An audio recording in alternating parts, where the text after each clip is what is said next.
បងប្អូនណាខ្លះដែលលេង Facebook យូរហើយភ្លេច Gmail និង password មិនដឹងថាត្រូវឆែករកកន្លែងណា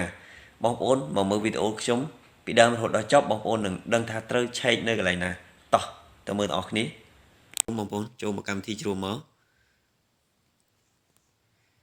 បន្តមកទៀតបងប្អូនចុចមើលសញ្ញាត្រេនៅខាងលើនេះត្រេ3នៅខាងលើនេះបងប្អូនចុចលើមកហើយបងប្អូនគ្រោមមកក្រោមហើយបងប្អូនបាទរកពាក្យថា setting នេះបងប្អូន setting ចុចមកលើនឹងមកនេះបងប្អូនបាទបងប្អូនរកពាក្យថា Google Password Manager បងប្អូនចុចលើនឹងមក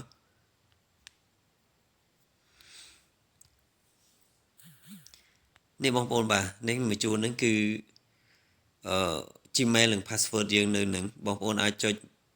ទៅលើកន្លែងណាមួយក៏បានបាទនេះចុចនៅកន្លែងនេះfacebook.com នឹងមកវានឹងបង្ហាញ Gmail របស់យើងហើយនឹង password តែម្ដង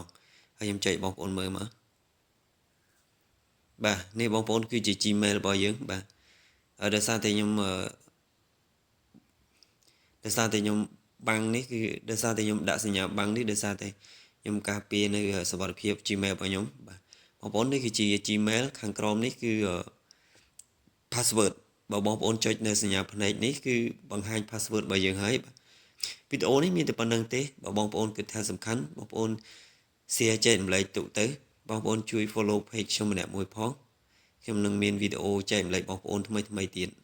បាទអរគុណ